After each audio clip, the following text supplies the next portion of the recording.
حسنین باصفا وہ ہمارا سلام ہو۔ ان کی نسبت سے ناز کرتے ہیں ہم سب ان کی نسبت سے ناز کرتے ہیں، اپنی قسمت سے ناز کرتے ہیں، ان کی نسبت سے ناز کرتے ہیں، اپنی قسمت سے ناز کرتے ہیں۔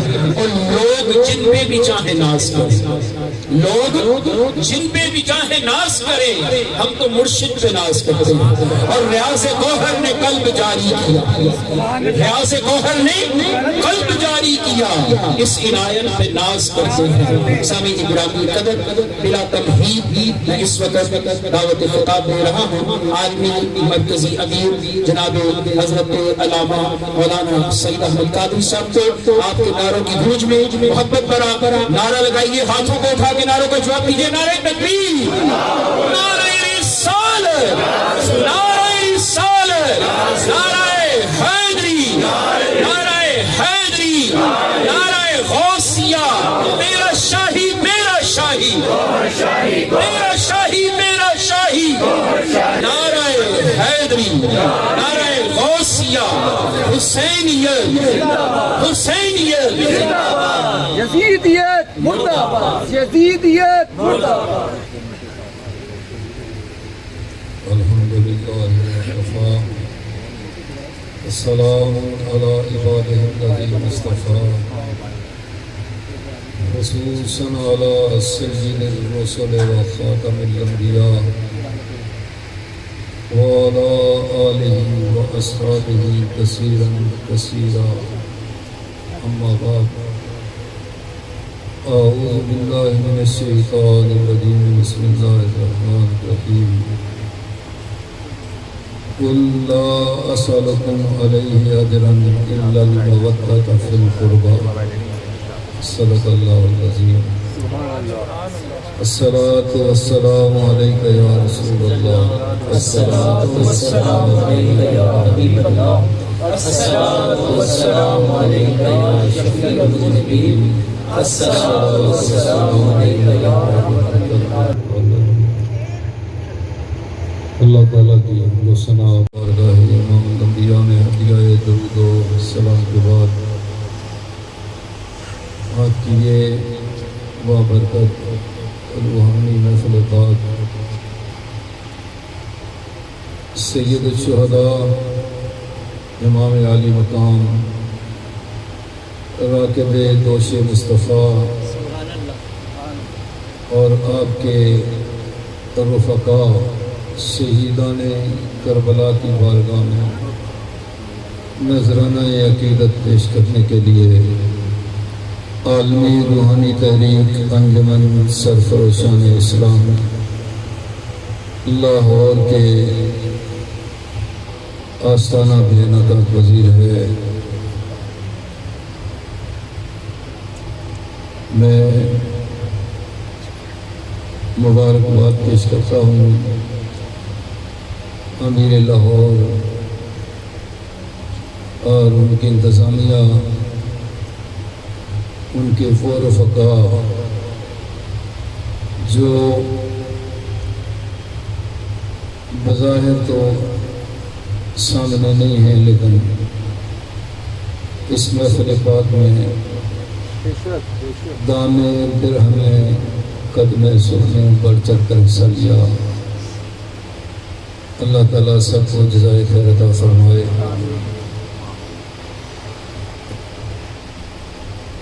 امام علی مقام سیدنا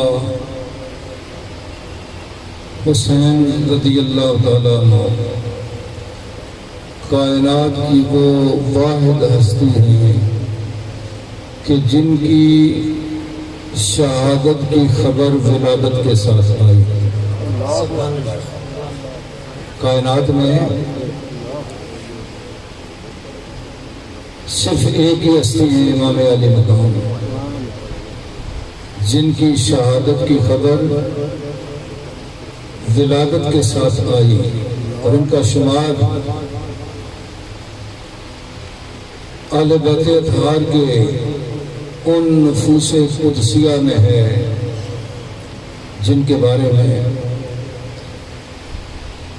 امام الانبیاء سرور کائنات سید عالم صلی اللہ علیہ وآلہ وسلم نے ارشاد فرمایا کہ حسن اور حسین یہ جنتی جوانوں کے سردار ہیں اور یہ میرے دو پھول ہیں۔ آپ نے فرمایا کہ میں ان سے محبت کرتا ہوں اور اپنی امت سے ارشاد فرمایا کہ تم بھی ان سے محبت کرو، اور پھر اللہ کی بارگاہ میں دعا دی کہ یا اللہ جو ان سے محبت کرے تو ان سے محبت کرے۔ امام عالی مقام کی ولادت ہوئی تو ولادت سے پہلے ام فضل ابو الفضل کی بیوی نبی کریم کی چچی حضرت عباس کی زوجہ نبی کریم کی بارگاہ میں تشریف لائیں اور عرض کی یا رسول اللہ صلی اللہ علیہ وآلہ وسلم، حضور میں نے خواب دیکھا ہے اور وہ خواب بڑا بھیانک ہے۔ میرے آقا نے ارشاد فرمایا بیان کرو۔ عرض کی حضور وہ بڑا بھیانک خواب ہے۔ نبی کریم نے فرمایا بیان کرو۔ عرض کی حضور میں نے خواب میں دیکھا ہے کہ آپ کے جسم کا ٹکڑا کٹ کر میری گود میں رکھا گیا ہے۔ نبی کریم نے فرمایا یہ بڑی اچھی خواب ہے۔ فضل یہ بڑی اچھی خواب ہے اور اس کی تعبیر یہ ہے کہ میری بیٹی فاطمہ کے گھر بیٹا ہوگا اور وہ تیری گود میں آئے گا۔ سبحان اللہ۔ وہ وقت آیا کہ امام عالی مقام کی ولادت ہوئی، نبی کریم صلی اللہ علیہ وسلم کی گود میں دیا گیا۔ میرے آقا اپنے نواسے سے پیار فرما رہے ہیں۔ جبریل امین تشریف لائے اور آتے ہی حضور کی بارگاہ میں امام عالی مقام کی ولادت کی خوشخبری دی، مبارکباد دی اور ساتھ ہی شہادت کی خبر دی۔ اب کہ حضور آپ کے اس نواسے کو میدان کربلا میں شہید کر دیا جائے گا۔ نشانی کے طور پر جبریل امین میدان کربلا کی مٹی ساتھ لے کر آئے اور حضور کی بارگاہ میں وہ مٹی پیش کی اور عرض کی حضور جب یہ مٹی خون ہو جائے گی اس وقت انسان کو کربلا میں شہید کر دیا جائے گا۔ امام الانبیاء نے جبریل سے وہ مٹی لے کر اپنے اصحاب کو دیکھا۔ سیدنا صدیق اکبر غار یار بھی موجود ہیں، فاروق اعظم یار مزار بھی موجود ہیں، عثمان غنی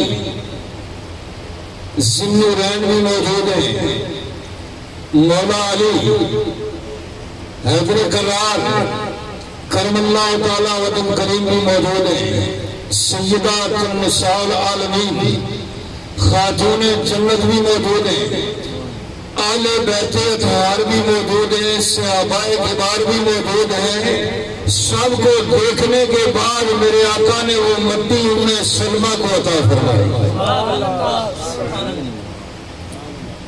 امہات المومنین میں ام سلمہ کا انتخاب کیا میرے آقا نے۔ بڑے بڑے جلیل القدر خلفائے راشدین بھی موجود ہیں، عشرہ مبشرہ بھی موجود ہیں۔ مٹی ام سلمہ کو میرے آقا نے اس لیے عطا فرمائی کہ میرے آقا جانتے ہیں کہ جب حسین کو کربلا میں شہید کر دیا جائے گا اس وقت ان سب میں سے ام سلمہ موجود ہے۔ نعرہ رسالت، نعرہ رسالت، سبحان اللہ، سبحان اللہ۔ میرے آقا نے وہ کربلا کی مٹی ام سلمہ کو عطا فرمائی اور ارشاد فرمایا کہ اس کو سنبھال کے رکھ لو، جس دن جس وقت یہ مٹی خون ہو جائے گی سمجھ لینا حسین کو کربلا میں شہید کر دیا گیا۔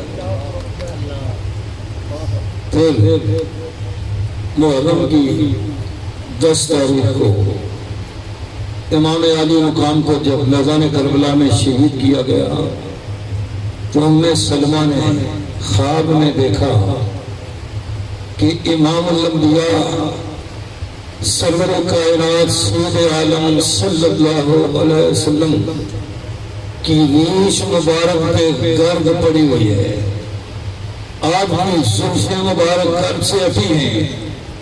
خواب میں دیکھ کر پریشان ہو گئی، یا رسول اللہ یہ کیا ہے؟ فرمایا ام سلمہ حسین کو کربلا میں شہید کر دیا گیا۔ ام سلمہ بیدار ہوتی ہیں، بیدار ہو کر فوراً اس بوتل کو دیکھتی ہیں جس میں وہ مٹی بڑی تھی، دیکھا وہ مٹی خون بن چکی ہے۔ ام سلمہ نے اعلان کیا کہ آج امام الانبیاء کے نواسے کو کربلا میں شہید کر دیا گیا ہے۔ حضرات گرامی، آج نبی کریم کے اس نواسے کی یاد میں، ان کی شہادت کی یاد میں آج کی یہ بابرکت روحانی محفل پاک انعقاد پذیر ہے۔ اللہ پاک نے قرآن کریم میں ارشاد فرمایا قل لا اسألکم، فرمایا محبوب اپنی امت سے فرما دیجئے کہ میں تم سے کوئی سوال نہیں کرتا، میرا تم سے کوئی سوال نہیں ہے۔ علیہ اجرن، اس بات کے اجر کا کوئی سوال نہیں ہے۔ الا المودۃ فی القربى، تمہیں جو اندھیروں سے نکال کر روشنی کی طرف لایا ہوں، گمراہیوں سے نکال کر ہدایت کی طرف لایا ہوں، تمہارے لیے ہدایت کا جو پیغام لایا ہوں، اس تبلیغ کے بدلے میں تم سے کوئی سوال نہیں کرتا۔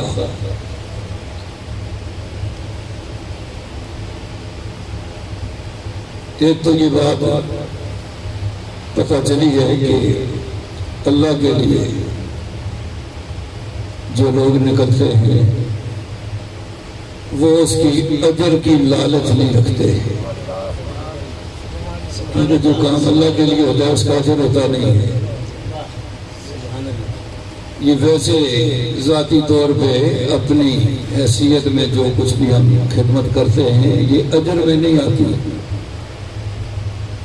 اجر یا اجرت اسے کہتے ہیں جو طے کی جائے، جو طے کی جائے اسے اجر یا اجرت کہتے ہیں۔ باقی اپنی مرضی یا خوشی سے ہم ایک دوسرے کے ساتھ جو بھی کرتے ہیں اسے خدمت کہتے ہیں۔ سارے نبیوں نے 1,24,000 انبیاء نے اپنی اپنی امت کو تبلیغ فرمائی، ہدایت کی روشنی لے کر آئے، اندھیروں سے نکالا، گمراہیوں سے نکالا، روشنی اور ہدایت کی طرف لے کے آئے، اللہ کی طرف لوگوں کو بلایا۔ اور اس کے بعد ان انبیاء نے اپنی اپنی امت سے کہا کہ ہم تم سے اس کی اجرت نہیں مانگتے، اس کا صلہ یا بدلہ طلب نہیں کرتے، اس کا بدلہ ہمیں اللہ دے گا۔ اس کا بدلہ ہمیں اللہ ہی دیتا ہے، اللہ ہی دیتا ہے۔ ہم نے دیکھا ہے جو اللہ کے لیے نکلتے ہیں انہیں اللہ دیتا ہے۔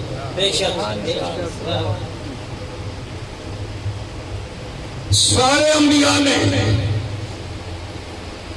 اپنی اپنی امتوں سے کہا کہ اس تبلیغ کے بدلے میں ہم تم سے کوئی اجرت طلب نہیں کرتے، ہمارا کوئی سوال نہیں، اس کا بدلہ ہمیں اللہ دے گا۔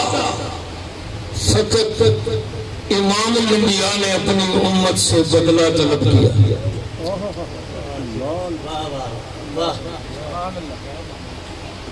اس بات سے آپ اندازہ لگا لیں کہ یہ بدلہ اس کی اہمیت کتنی ہے. میرے آقا نے، کملی والے نے، سارے نبیوں نے کہا کہ اللہ اجر دے گا. امام الانبیاء نے اپنی امت سے کہا کہ اس کا بدلہ میں تم سے مانگتا ہوں.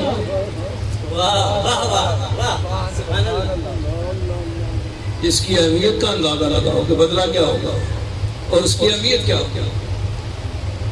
فرمایا میرا سوال اجرت کا نہیں، میں تم سے اور کوئی چیز نہیں مانگتا، الا المودۃ فی القربى. فرمایا اس کا بدلہ یہ ہے کہ میرے قرابت داروں کے ساتھ کمال درجے کی محبت کرو. نعرہ تکبیر، نعرہ رسالت، نعرہ رسالت، نعرہ حیدری، نعرہ غوثیہ. زبان کے ساتھ دل بولا علی مولا، علی مولا. زبان کے ساتھ دل بولا علی مولا، علی مولا. سبحان اللہ، سبحان اللہ. شریعت کے چاروں امام، امام اعظم ابو حنیفہ رضی اللہ تعالیٰ، امام مالک، امام احمد ابن حنبل،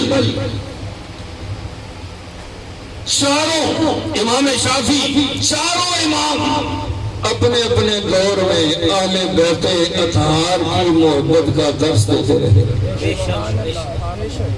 اور اس کی پاداش میں مشکلیں بھی جھیلنا بڑی، سزائیں بھی ملی. لیکن چاروں ائمہ کا یہ فیصلہ ہے کہ اہل بیت اطہار کی محبت ایمان کا مرکز ہے اور ایمان کے لیے لازمی اور ضروری ہے. جو امام الانبیاء کی اہل بیت کے ساتھ محبت نہیں کرتا اس کے ایمان میں فرق ہے. اور ہم جن کو مانتے ہیں ہمارے اکابرین اولیاء کاملین، ان کی ساری تعلیمات کے اندر یہ باتیں موجود ہیں کہ نبی کریم کی اہل بیت کے ساتھ کمال درجے کی محبت کی جائے. پروردگار عالم نے ارشاد فرمایا لا اسألکم علیہ اجرا الا المودۃ فی القربى. میرے قرابت داروں کے ساتھ مودت کرو. مودت اس محبت کو کہتے ہیں کہ جس کے بغیر انسان کا جینا محال ہو. اس کی عام جو مثال دی جاتی ہے وہ پانی اور مچھلی کی مثال دی جاتی ہے کہ مچھلی کو پانی کے ساتھ اتنی محبت ہے کہ جدا کر دیا جائے تڑپ کر جان دے دیتی ہے، زندہ نہیں رہ سکتی. اہل بیت اطہار، نبی کریم کی اہل بیت اطہار کی محبت اتنی ضروری ہے کہ اس کے بغیر انسان کا ایمان باقی نہیں رہ سکتا. امام شافعی آپ نے اہل بیت اطہار کی محبت کا درس دیا. اہل بیت اطہار کی محبت کو جب بیان فرمایا تو کچھ لوگوں نے یہ فتویٰ دے دیا کہ شافعی رافضی ہو گیا ہے، شیعہ ہو گیا ہے. امام شافعی نے ارشاد فرمایا لو کان رفضا حب آل محمد فلیشہد الثقلان انی رافضی. فرمایا کہ اگر کملی والے کی اہل بیت کی محبت نفس ہے تو دونوں جہان گواہ ہو جائیں شافعی رافضی ہے. اس کا مطلب کیا ہے؟ اس کا مطلب یہ ہے کہ امام شافعی نے یہ بات سمجھائی کہ اہل بیت اطہار کی محبت یہ شیعہ ہونے کی دلیل نہیں، یہ ایمان والا ہونے کی دلیل ہے. سبحان اللہ سبحان اللہ. مومن کے لیے، اہل ایمان کے لیے. کیونکہ مومن اہل ایمان وہ ہیں جن کے سینوں میں نور ہے، جن کے سینوں میں نور ہے. امام الانبیاء کی بارگاہ میں اعرابی آئے، عرب کے دیہاتی آئے، کلمہ پڑھنے کے بعد کہنے لگے یا رسول اللہ صلی اللہ علیہ وسلم حضور ہم ایمان لائے. اللہ پاک نے فرمایا قل لم تؤمنوا، فرمایا محبوب نے فرماؤ ایمان نہیں لائے ہو، ولکن قولوا اسلمنا، کلمہ پڑھا ہے زبان سے تو اسلام میں داخل ہوئے ہو. فلما يدخل الایمان فی قلوبکم، مومن اس وقت ہوگے جب ایمان کا نور تمہارے قلب میں داخل ہو جائے. اور جب نور قلب میں داخل ہوتا ہے تو انسان کا قلب بیدار ہوتا ہے، قلب بیدار ہوتا ہے. پھر اللہ کے ذکر کے نور کی وجہ سے انسان کا قلب صاف ہوتا ہے، پاک ہوتا ہے، سینہ منور ہوتا ہے. پھر ذکر کرتے کرتے جب قلب بالغ ہو جاتا ہے تو اس میں سوچنے اور سمجھنے کی طاقت آ جاتی ہے. سوچنے اور سمجھنے کی جب قلب بالغ ہوتا ہے. پروردگار عالم نے ارشاد فرمایا وَلَقَدْ ذَرَأْنَا لِجَهَنَّمَ كَثِيرًا مِنَ الْجِنِّ وَالْإِنسِ، فرمایا جنوں اور انسانوں کی بڑی تعداد جہنم کے لیے بنائی ہے. کیوں جہنم کے لیے بنائی ہے؟ فرمایا لَهُمْ قُلُوبٌ، فرمایا ان کو میں نے قلب عطا کیے ہیں، ان کے سینوں میں قلب موجود ہے، لا يفقهون بها، ان میں سمجھ نہیں ہے. سبحان اللہ سبحان اللہ. قلب ہر انسان کے اندر موجود ہے لیکن سمجھ سب میں نہیں ہے. سمجھ صرف ان قلوب میں ہے جو اللہ کے ذکر سے زندہ بیدار ہوتے ہیں، سبحان اللہ. جو منور ہوتے ہیں، جن میں ایمان کی روشنی آتی ہے.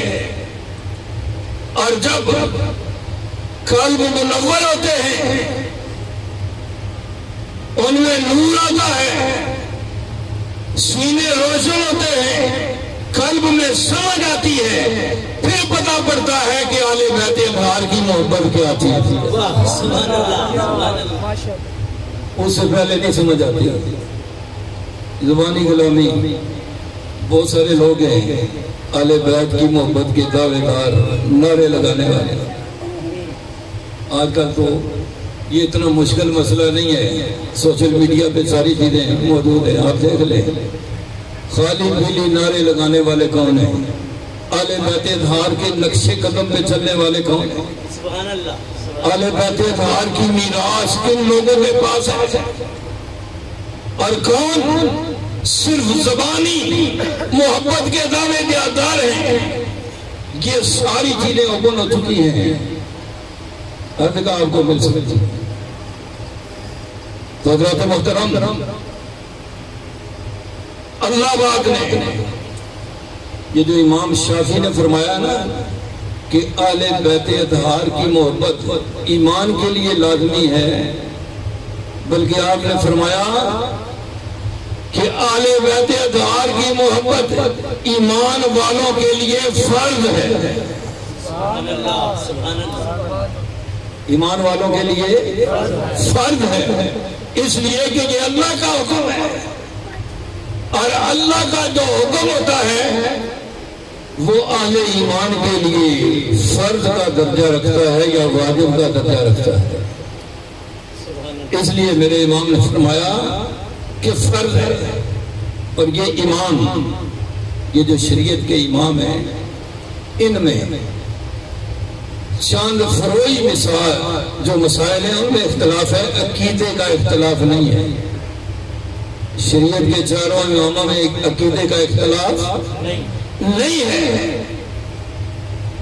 اور جو فروعی مسائل میں اختلاف ہے، وہ بھی اتنا ہے کہ امام شافعی امام اعظم ابو حنیفہ کے مزار پر حاضری کے لیے حاضر ہوئے تو حنفی طریقے سے نماز پڑھی۔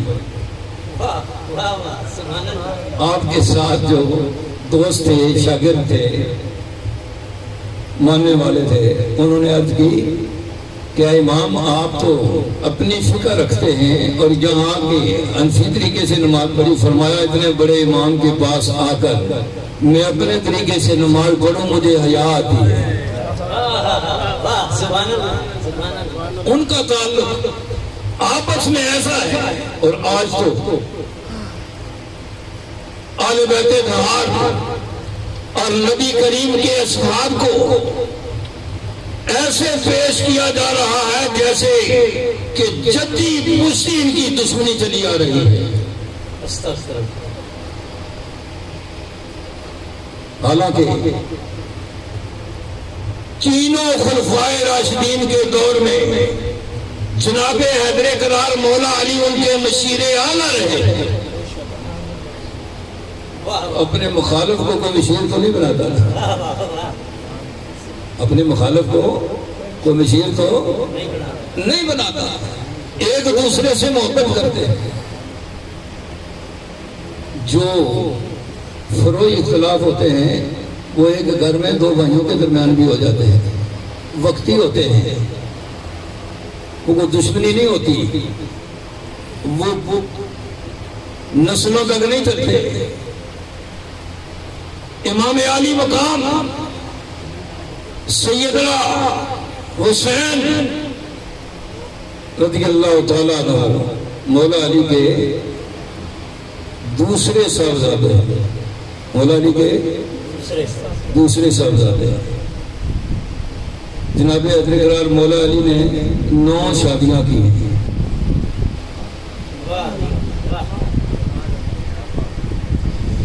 مولا علی کی کتنی بیویاں ہیں؟ 9 بیویاں ہیں اور 36 اولادیں ہیں، 18 بیٹے ہیں، 18 بیٹیاں ہیں۔ اور امام حسین کی 5 بیویاں ہیں اور 6 اولادیں ہیں۔ تو ذات گرامی میں یہ عرض کر رہا تھا، پروردگار عالم نے ارشاد فرمایا الا المودۃ فی القربى،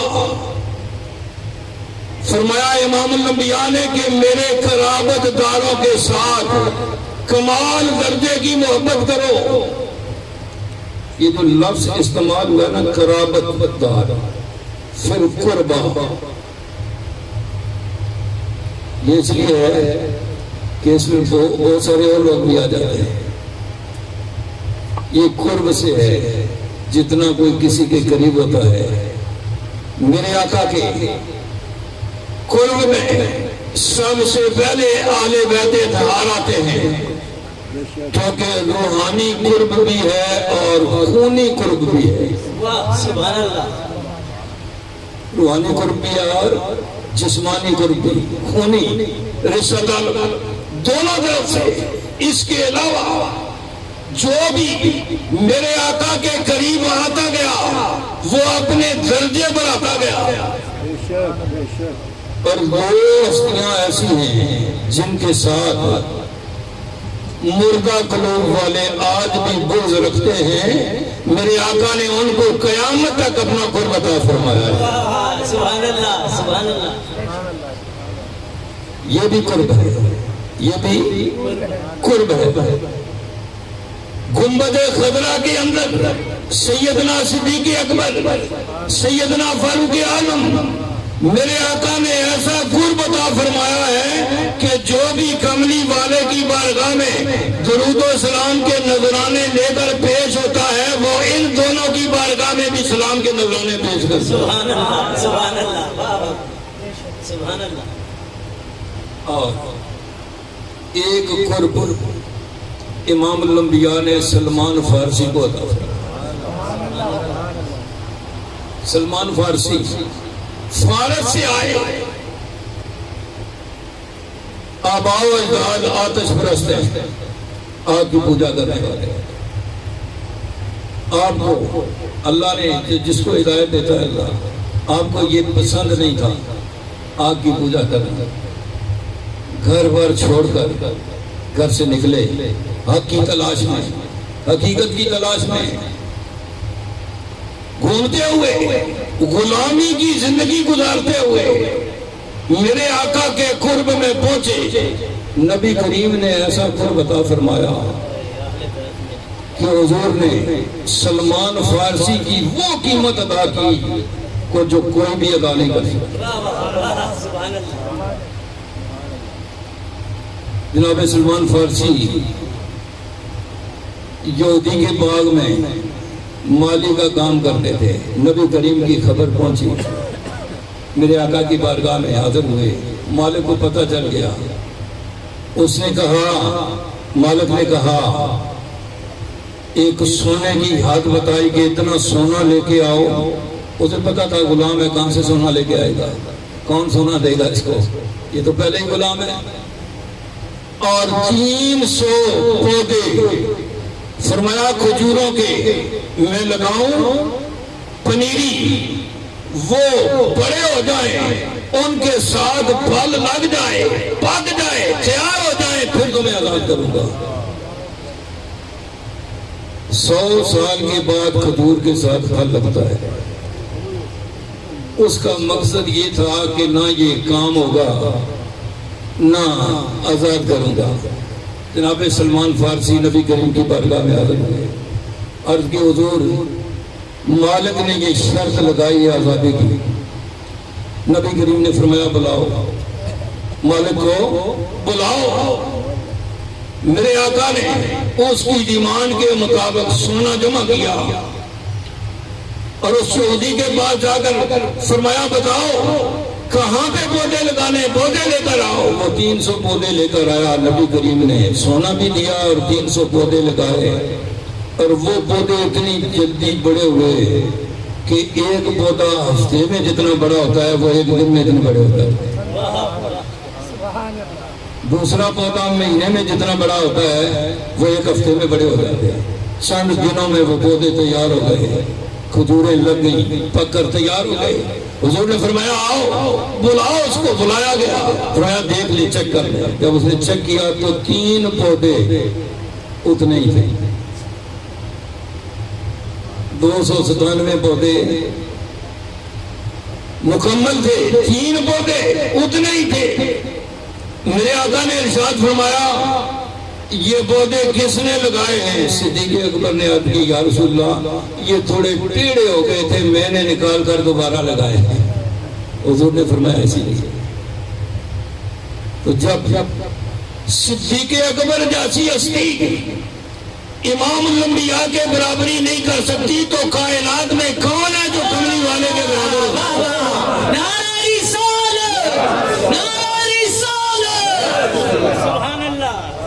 میرے آقا نے اس کے یہودی کے کھڑے کھڑے وہ پودے دوبارہ نکال کر پھر لگائے اور وہ کھڑے کھڑے اسی وقت بڑے ہوئے، تیار ہوئے، پھل لگا تک یہودی کی ڈیمانڈ پوری کر کے میرے آقا سلمان فارسی کو لے کر آئے. سلمان فارسی کو لے کر آئے. حضرات گرامی، جو لوگ اللہ کے لیے، حق کے لیے، حقیقت کی تلاش کے لیے اپنا سب کچھ چھوڑتے ہیں، میرے آقا ان کو ویسے ہی نہیں چھوڑتے. نبی کریم ان کو ویسے ہی نہیں چھوڑتے. ساری برادری، سارا خاندان، سارا قبیلہ چھوڑ کر سلمان فارسی میرے آقا کے قرب میں آئے.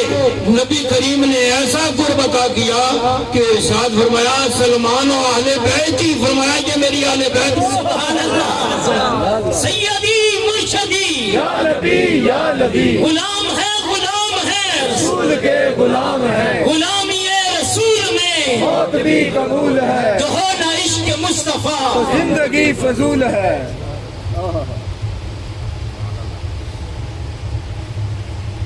سلمان فارسی کو جو اس سے یہ پتا چلا کہ جو لوگ اپنے مفادات کے لیے نہیں، اللہ کے لیے، حق کے لیے، حقیقت کے لیے دنیا کو ٹھوکر مار دیتے ہیں، میرے آقا سے کمال قرب عطا کرتے ہیں۔ جو حق کے لیے، یہ جو دنیا کے حالات ہیں نا، یہ اوپر نیچے ہوتے رہتے ہیں۔ میرے مرشد کریم نے اس وقت کی بات مجھے ارشاد فرمائی تھی جب پنجاب کے اندر میری ڈیوٹی لگی تھی۔ سرکار نے فرمایا نشیب و فراد آئیں گے، گھبرانا نہیں۔ آپ نے بھی دیکھا، آتے رہے نشیب و فراد گزرتے رہے۔ جو اللہ کا ذکر چھوڑ کر پیچھے ہٹ کے بیٹھ گئے، انہوں نے اپنا نقصان کیا ہے، اللہ کا نقصان نہیں۔ ساری دنیا بھی اس کا ذکر چھوڑ دے تو وہ پھر بھی اللہ ہی ہے، اس کی شان میں کوئی فرق نہیں آتا۔ یہ جو ہمارے درمیان فرق ہے نا، یہ ہم نے خود ہی پیدا کیا ہے۔ آج ہم اللہ کے لیے ہو جائیں تو ہمیں کمال کو مل سکتا ہے۔ اسی لیے داتا علی حجویری کے ساتھ ہم اس لیے پیار کرتے ہیں کہ ان کو کملی والے نے اپنا قرب عطا کیا ہے۔ خواجہ اجمیری کے ساتھ ہماری محبت اس لیے ہے کہ کملی والے نے قرب عطا کیا ہے۔ پیران پیر دستگیر سیدنا غوث العالم کے ساتھ ہماری محبت اس لیے ہے کہ کملی والے نے قرب عطا کیا ہے۔ اور جو حق کی خاطر نکلتے ہیں ان کو قرب ملتا جاتا ہے۔ ان کو ساری دنیا بھی دشمن ہو جائے انہیں پرواہ نہیں ہوتی۔ دنیا کے حالات تبدیل ہوتے رہتے ہیں۔ دیکھو نا، 20 سال کے بعد آج افغانستان پر طالبان نے قبضہ کر لیا ہے۔ 20 سال ٹھوکریں کھاتے رہے، اپنی کوشش کرتے رہے، مارتے رہے، مرتے رہے، آج قبضہ کرے۔ دنیا کے حالات اوپر نیچے ہوتے رہتے ہیں۔ کامیاب میدان کربلا کا میدان ہمیں یہ درس دیتا ہے کہ کامیاب وہ ہوتے ہیں جو حق کی خاطر ڈٹ جاتے ہیں، کھڑے ہو جاتے ہیں، حالات کے ساتھ سمجھوتا نہیں کرتے۔ یہ درس ہے کربلا کا ہمارے لیے، ایمان والوں کے لیے، جن کے سینوں میں نور ہے ان کے لیے۔ ورنہ بیعت قبول کر لیتے، خاندان بھی بچ جاتا، باقی ساری چیزیں بھی، وطن بھی، گھر بار بھی، سب کچھ بچ جاتا۔ لیکن امام عالی مقام نے یہ درس دیا ہے کہ اگر اندر سے ایمان پکا ہو تو بندہ گھبراتا نہیں۔ بندہ چاہے سب کچھ بھی قربان کرنا پڑے۔ میرے مرشد کریم نے ارشاد فرمایا، یہ جو قربانی ہے نا 10 محرم کی، اس سے پہلے 10 ذی الحج کو بھی قربانی ہے۔ یہ اللہ پاک کا بڑا فضل ہے اپنے حبیب کی امت پہ کہ ان کا سال شروع بھی قربانی سے ہوتا ہے، ختم بھی قربانی پہ ہوتا ہے۔ سرکار مرشد پاک نے ارشاد فرمایا، یہ قربانیاں کوئی رسمی قربانیاں نہیں ہیں۔ غفلت کی وجہ سے آج ہم نے ان قربانیوں کو ایک رسم تک محدود کر دیا ہے۔ ہم قربانی کے لیے جانور تلاش کرتے ہیں تو پہلے دیکھتے ہیں کہ اس میں گوشت کتنا ہے، کہ ہماری قربانی گوشت تک ہی ہے۔ گوشت ذبح کیا، گوشت کھایا، قربانی ہو گئی۔ مرشد کریم نے فرمایا یہ رسم نہیں ہے، یہ قربانی 10 ذی الحج کی ہو یا 10 محرم کی ہو، مرشد پاک نے فرمایا یہ تمہیں درس دیتی ہے کہ جب اللہ اور اس کے رسول کا معاملہ آ جائے تو کسی بھی قربانی سے دریغ نہیں کرنا ہے۔ سبحان اللہ، سبحان اللہ۔ جان ہو، مال ہو، اولاد ہو، کسی بھی قربانی سے یہ درس ہے ان قربانیوں میں جو ہم نے بلا دیا ہے اور گوشت تک محدود رہ گیا.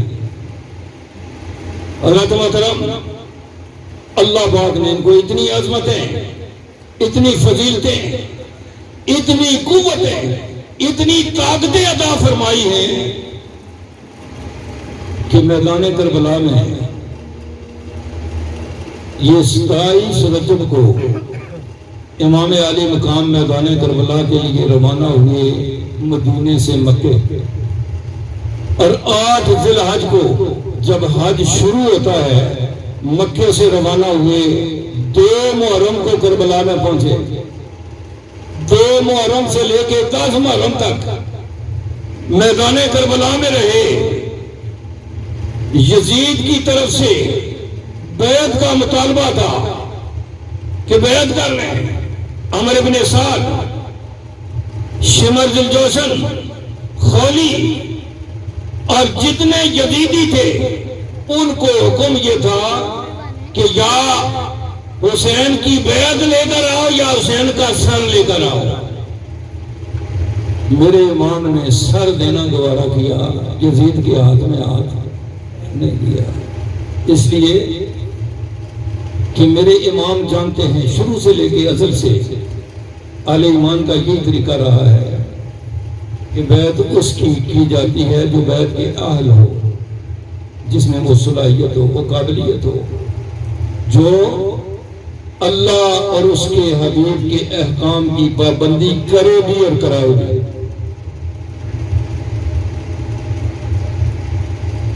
کربلا کا 10 محرم کا وہ دن، وہ وقت آ گیا، قربانیاں شروع ہو گئی. جو اہل ایمان جو اس کو جانتے تھے، جن کے دل اللہ نے منور کیے تھے، جن کے قلب میں سمجھ تھی، وہ اس حال میں بھی میدان کربلا میں پہنچے امام کا ساتھ دینے کے لیے، اور آپس میں میٹنگ کرنے لگے کہ یہ بڑا خاندان ہے، امام الانبیاء کے اہل بیت اطہار ہیں، ان تک دشمن نہیں پہنچنا چاہیے جب تک ہم زندہ ہیں. یہ مشورہ ہو رہا ہے. اور ادھر اہل بیت اطہار میں امام عالی مقام اپنے رفقا سے، اپنے اہل بیت سے مشورہ کر رہے ہیں کہ جب تک ہم زندہ ہیں ہمارے مہمانوں کو کچھ نہیں ہونا چاہیے. سبحان اللہ. یہ جو لوگ آئے نا ہماری حمایت میں، یہ ہمارے مہمان ہیں. جب تک ہماری جان میں جان ہے، ہمارے مہمانوں تک کوئی دشمن نہیں پہنچنا چاہیے. حضرات گرامی، یہ ہے ایمان کے تقاضے. سبحان اللہ. یہ ہے ایمان کے تقاضے. قربانیاں شروع ہو گئی. غلاموں نے فیصلہ کیا کہ پہلے ہم قربانیاں پیش کریں. امام عالی مقام کے رفقا حبیب ابن مظاہر، مسلم بن عوسجہ، ایک ایک کر کے قربانیاں پیش کرتے گئے، اپنی جانوں کے نذرانے پیش کرتے گئے. آخر میں اہل بیت اطہار کا نمبر آیا. ایک موقع ایسا آیا کہ میرے امام نے غازی عباس سے فرمایا کہ نہر فرات کا ایک چکر لگا کے آ جاؤ. اتمام حجت کے لیے جانتے میرے امام بھی تھے اور جانتے غازی عباس بھی تھے. صرف اتمام حجت کے لیے غازی عباس نہر فرات کی طرف روانہ ہوئے تو 22,000 یزیدی راستہ روک کر کھڑے ہو گئے. عمر ابن سعد نے آواز دی، اگر ایک مشکیزہ بھی ان کے خیموں تک پہنچ گیا تو ہم سارے ختم ہو سکتے ہیں، ان کو شکست نہیں دے سکتے. میں روکو، پانی نہ جانے لگا. غازی عباس سارے پہرے داروں کو، لشکروں کو چیرتے ہوئے نہر فرات کے اندر داخل ہو گئے. فرات کا پانی غازی عباس کے قدموں میں ہے، اور عالم یہ ہے کہ نہ غازی عباس نے پانی پیا نہ غازی عباس کے گھوڑے نے پانی پیا. جانور ہو کر بھی اتنا شعور رکھتے ہیں جن کو آل بیت اطہار کا قرب مل جائے. سبحان اللہ سبحان اللہ. میرے آقا کے قرابت داروں کا کیا مقام ہوگا. غازی عباس مشکیزہ بھر کر خیموں کی طرف روانہ ہونے لگے. کائنات کو بتا دیا کہ اگر پانی کا معاملہ ہوتا تو پانی میرے قدموں میں ہے. اگر ہم چاہتے تو ساری نہر فرات کو ہم خیموں کے اندر کھینچ لیتے. لیکن آج پانی کا مسئلہ نہیں ہے, آج اس کی رضا کا مسئلہ. واہ واہ واہ سبحان اللہ. آج ہم نے قیامت تک آنے والی امت کو یہ درس دینا ہے کہ جب اس کی رضا آ جائے تو سر تسلیم خم کر لیا جائے. اسی میں کامیابی. حضرات گرامی, واقعات کربلا بڑے دلخراش ہیں اور ہمت نہیں پڑتی کہ ان میں سے ایک واقعہ بھی بیان کیا جائے. کبھی کبھی دوستوں کے لیے کچھ الفاظ ادا کر دیے جاتے ہیں, ہمت نہیں ہوتی کربلا کے واقعات بیان کیے جائیں. کربلا کے شہداء کے سلسلے کے سب سے پہلے شہید امام مسلم بن عقیل ہیں, جن کو کوفہ میں شہید کیا گیا, جو امام حسین کے نائب بن کر کوفہ میں گئے اور کوفہ میں پہنچتے ہی کوفے والوں نے بیعت شروع کر دی. ساتھ دینے کا وعدہ کیا. 12,000 کوفیوں نے پہلے روز بیعت کی. پھر جوگ تک آتے رہے, بیعت ہوتے رہے. امام مسلم نے خط لکھ کر قاصد بھیج دیا امام حسین کو مکے میں کہ کوفے والے آپ کے بڑے چاہنے والے ہیں, آپ جلدی تشریف لے آئے. امام حسین چل پڑے. ادھر یزید کے ڈرانے اور دھمکانے سے کوفے والوں نے بیعت توڑنے شروع کر دیا. امام مسلم کا ساتھ چھوڑنا شروع کر دیا. یہاں تک کہ مغرب کی نماز میں ہزاروں میں سے 500 باقی رہ گئے. مغرب کی نماز جامع مسجد کوفہ, جسے جامع مسجد انبیاء بھی کہتے ہیں, جہاں پہ کئی نبیوں نے نمازیں پڑھی, جو دار الخلافہ رہا ہے مولا علی کا. سبحان اللہ. وہاں پر آپ نے مغرب کی نماز کی نیت کی تو 500 باقی رہ گئے. جب سلام پھرا تو وہ 500 بھی جا چکے تھے. یہ کردار ہے کوفیوں کا. یہ کردار یہ تاریخ کے جن کو دیکھ کر ہم نے اپنے کردار کو بنانا ہے. یہ تاریخی جو کردار ہے ان کو دیکھ کر میر جعفر, میر صادق, یہ بھی کردار ہے تاریخ کے. کوفے بھی تاریخ کے کردار ہیں. رزق شاعر امام علی مقام کو راستے میں ملا, کوفے سے آ رہا تھا. میرے امام نے پوچھا کہ کوفہ والوں کی کیا حالت ہے. وہ حالات دیکھ چکے. اس نے کہا ہے امام, کوفے والوں کے دل تو آپ کے ساتھ ہیں, تلواریں یزید کے ساتھ ہیں. یہ بھی کردار ہے. ایسے بھی حالات آ جاتے ہیں. ڈرانے سے, دھمکانے سے جو ڈر جاتے ہیں وہ اپنا راستہ خراب کر لیتے ہیں, گمراہ ہو جاتے ہیں. اور جو قائم و دائم رہتے ہیں ان کا سر جسم سے علیحدہ بھی کر دیا جائے تو نیزے کی نوک پہ سب سے بلند نظر آتا ہے. حضرات گرامی, آخر میں چونکہ ہمارا پیغام وہی ہے جو امام علی مقام کا پیغام, ہمارا مشن وہی ہے جس کے لیے میرے امام نے اتنی قربانیاں دی ہیں, تو ہمارا آخر میں یہ گزارش کروں گا تمام ان سرفروشوں سے, بالخصوص جن کو سرکار نے اللہ کا نام دیا, اس میں ساتھ دیا ہے, جن کی قلب کو اللہ کے ذکر سے بیدار کیا ہے, ان سے میری یہ گزارش ہے کہ یزیدی آج تک اپنا کام کر رہے ہیں. یزیدی آج تک اپنا کام کر رہے ہیں. اگر انہوں نے غلط ہو کر اپنا کام نہیں چھوڑا تو ہم حق پر ہو کر اپنا کام کیوں چھوڑیں؟ سبحان اللہ. اس مشن کی ترویج کے لیے، ترقی کے لیے، پیغام کے لیے ہر قسم کی قربانی دینے کے لیے تیار ہو جائیں. واقعہ کربلا کا درس یہی ہے. اللہ پاک ہم سب کو عمل کرنے کی توفیق عطا فرمائے. وآخر دعوانا الحمدللہ رب العالمین. سید بھائی ایک سوال ہے کسی دوست نے کیا، وہ کہتے ہیں کہ ہم اور ہمارا مشن، کیا ہم اب تک اسی مشن کے اوپر گامزن ہیں جو حضرت اللہ عالم نے عطا فرمایا، یا ہم نے اپنے کوئی مشن شروع کیے ہوئے ہیں؟ کوئی اس کے اوپر کوئی روشنی ڈالیں کہ کیا واقعی ہم سرکار کے مشن کے ساتھ وفاداری کر رہے ہیں؟ یہ سرکار کا جو پیغام کے نیچے آستانے کے کمرے میں لگا ہوا ہے نا، آپ اس کو پڑھ لیں. اس کے اندر یہ بات لکھی ہے.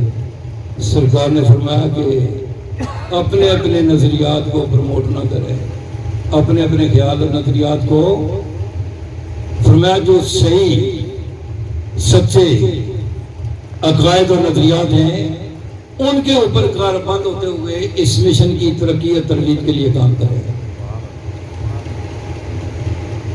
یہ واقعہ کربلا کا بھی یہی پیغام ہے، اور ابراہیم علیہ السلام نے جو قربانی دی اس کا بھی یہی پیغام ہے. جب ہم اپنی من مانیاں، اپنی مرضیاں اس مشن کے اندر شامل کر لیتے ہیں تو وہاں سے ہمارا راستہ الگ ہو جاتا ہے اور اس کا کوئی فائدہ نہیں ہے. اس لیے سرکار کی کتابیں موجود ہیں، سرکار کے خطاب موجود ہیں، سرکار کی نشستیں موجود ہیں. ان کو دیکھ کر جو خطہ، جو نظریہ ان کے مطابق ہے اس کو اپنا لیں، جو ان کی مخالف ہے اس کو چھوڑ دیں. آپ کبھی بھی بھٹکیں گے نہیں، راہ راست کریں گے. ہمارے لیے صرف یہ پریشانی ہے کہ سرکار نے ایک نشست میں فرمایا تھا کہ تم لوگ جب شروع کرتے ہو کام تو اللہ کے لیے شروع کرتے ہو، درمیان میں اپنے نفسوں کو لے کے آ جاتے ہو، پھر خرابی پیدا ہوتی ہے. تو اس لیے ہر معاملے میں، ہر کام میں سرکار کو آپ مقدم رکھیں گے، سرکار کو سامنے رکھیں گے تو کبھی بھی کوئی گڑبڑ پیدا نہیں ہوگی. جب اپنی منمانیاں، اپنے نفسوں کو لے کے آئیں گے، اپنے خیالات، اپنے نظریات کو شامل کریں گے تو پھر مسئلے مسائل پیدا ہوں گے. پھر اسے فائدہ نہیں ہوا، نقصان اٹھائیں گے. بہت سارا نقصان ہم کر چکے ہیں، اور اب دنیا کے حالات اتنی تیزی سے تبدیل ہو رہے ہیں کہ غلطی کی کوئی گنجائش نہیں. کہیں ایسا نہ ہو کہ سرکار کے ماننے والوں کی لسٹ سے ہمارا نام کاٹ دیا جائے اور پھر ہم کچھ بھی کر لیں، ہم اپنے اس مقام پہ دوبارہ نہیں آ سکتے. اللہ پاک ہدایت دے، ہمیں عمل کرنے کی توفیق عطا فرمائے. تمام دوست میں شکریہ بھی ادا کرتا ہوں.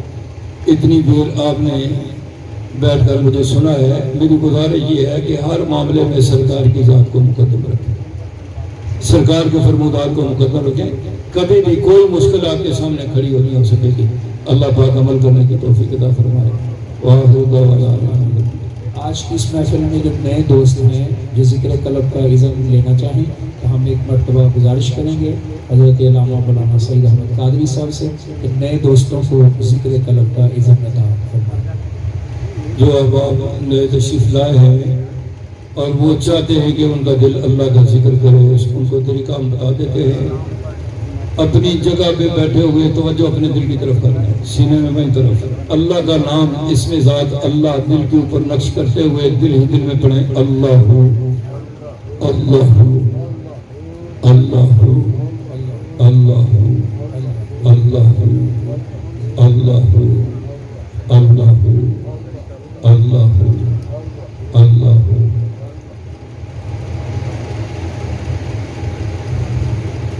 لا الہ الا اللہ محمد رسول اللہ۔ دوستان عزیز، جو نئے دوست ہیں ان کو طریقہ ذکر طلب جو مرشد پاک نے بتایا ہے وہ بتا دیا جائے کہ آپ نے یہ ذکر اس طرح کرنا ہے کہ چلتے پھرتے اٹھتے بیٹھتے ہر وقت اللہ پر بیٹھ کرنا ہے، اور سوتے وقت شہادت کی انگلی سے اپنے دل پہ اللہ کا نام لکھتے لکھتے اور اللہ پڑھتے پڑھتے سونا ہے۔ تیسرا طریقہ، اللہ کے اسم کو روزانہ 66 مرتبہ آپ نے اس کو لکھنا ہے اور اس تصور کو آنکھوں میں بسانا ہے۔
امام علی پاک کی بارگاہ میں سلام پیش کیا جائے گا، تمام احباب کھڑے ہو جائیں گے۔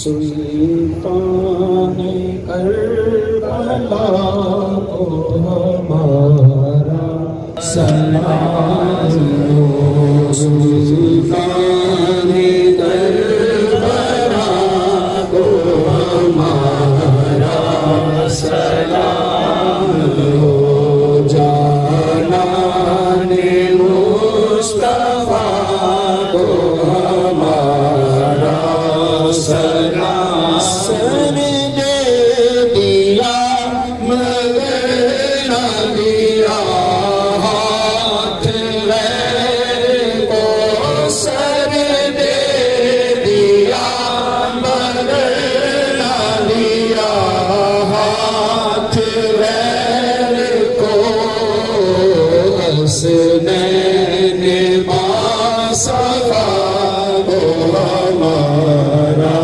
سلام ہو، سلطان کربلا کو ہمارا سلام، شہید قوم کی کشتی تلا گئے،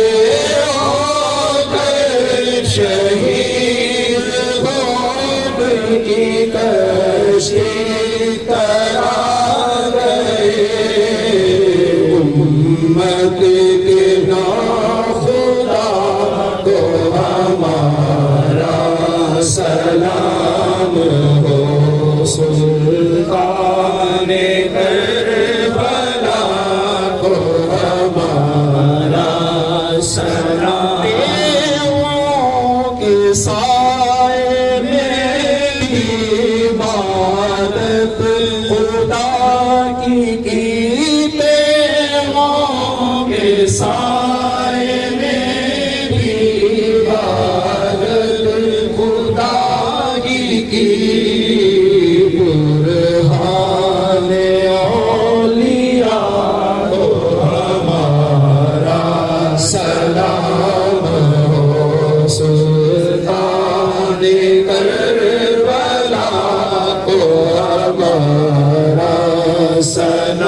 الصلاۃ والسلام علیک یا رسول اللہ، الصلاۃ والسلام علیک یا حبیب اللہ، الصلاۃ والسلام علیک یا اشرف المرسلین، الصلاۃ والسلام علیک یا اللهم صل على محمد وعلى آل محمد وبارك وسلم۔ یا اللہ ہماری حاضری اپنی بارگاہ میں قبول فرما، ہماری غلطیوں کوتاہیوں کو حاصل کر گزر فرما۔ الہی جو عقیدتوں محبتوں کا نذرانہ دوستوں نے امام علی مقام رابطہ رفقا کی بارگاہ میں پیش کیا، اپنی بارگاہ میں قبول فرما۔ الہی ہمارے سینوں کو اپنے ذکر سے روشن منور کشادہ فرما، شیطان نفس خناس کی شر سے محفوظ فرما، آفات بلیات سے محفوظ فرما، شریروں کی شر، حاسدوں کے حسد، نظر بد سے محفوظ فرما، ظالموں کے ظلم سے محفوظ فرما۔ یا اللہ عالم اسلام کی خیر فرما، اپنے حبیب کی ساری امت کی عزت و آبرو ایمان و کی حفاظت فرما، پاکستان کو سلامتی، استحکام اور ترقی عطا فرما۔ یا اللہ بیمار کربلا کے صدقے میں تمام بیماروں کو شفا عطا فرما، حاضرین اور ان کے لوائقین جس بیماری میں مبتلا ہے سب کی ظاہری باطنی بیماریوں کو فرما، بے اولادوں کو نرینہ اور سارے اولاد عطا فرما، بے رزقوں کو رزق حلال عطا فرما، بے روزگاروں کو عزت والا روزگار عطا فرما، حاضرین کے جان مال صحت کاروبار میں عطا فرما۔ یا اللہ کربلا والوں کا باطنی فیضان عطا فرما۔ اللہم فاطر السماوات والارض انت ولینا فی الدنیا والآخرہ توفنا من الظالمین والمحسنین۔ صلی اللہ تعالی علی حبیبہ سیدنا مولانا محمد وآلہ واصحابہ وآل بیتہ ذریۃ اجمعین برحمتک یا ارحم الراحمین۔ لا الہ الا اللہ محمد